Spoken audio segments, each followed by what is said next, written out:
Kyle, welcome to My Chicago Golf. Good job today, my man. So, the swing over on the left-hand side, this is the swing that you came in with. And what was happening when we were setting up to the ball, we were out of balance. I like to draw a box around the feet and see where the balance is at. Now what I did, I got you sitting a little more into your heels over on the left-hand side. Might be a little bit excessive, but definitely better than what was going on before. Before we were bending too far forward and we didn't have enough space between the hands and the body. Okay. I like about a hand's width space right here compared to what was happening before. The spacing was low. Now, the other small change that we made, we took your right hand and put it underneath the club.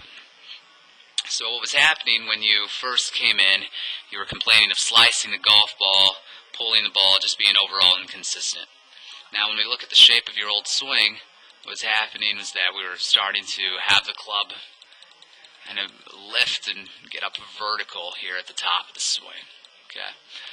Now, the idea that I had you make backswings with was that you want to bring it low and around with a closed club face.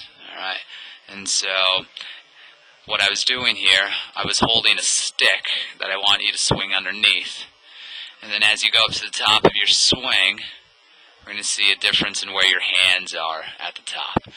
The other big difference that I like is that the club face is actually square here at the top of the swing. So it should definitely help you out with the direction and distance. And you'll see a big difference in how the back of your left wrist, for the most part, it's flat rather than being a little bit cupped. Okay? Now, from a better top position, I know this is a better top position because I like to draw a line down from the top of the swing and see that it's pretty close to the heel compared to what was happening before where it was out on the toes. But from the top of the swing, your old swing, we were coming down very steep and across this golf ball. This club wasn't coming down in a cone. The only way this golf club can hit that ball is if we cut across it severely. When you have that flat face and round golf ball, that's where you have the potential to hit pulls or even create slices, especially with the driver. Now when we look at this downswing, because on the right, because you have a better top position, you're going to notice that this club starts to fall down on plane between these yellow lines. And now you are starting to find the club face and get this ball headed in the right direction. You definitely want the golf club to fall down between those yellow lines compared to what was happening before. We're cutting across it so much that you're hitting a lot of shots on the heel and just kind of going off to the right. Pretty big, I'm going to take all the lines away.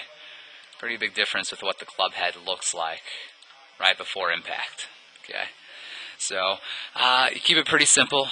We made sure that the right hand was underneath the club, help square the face, sitting back into the heels and swinging low and around. You should make a lot better contact. Good job.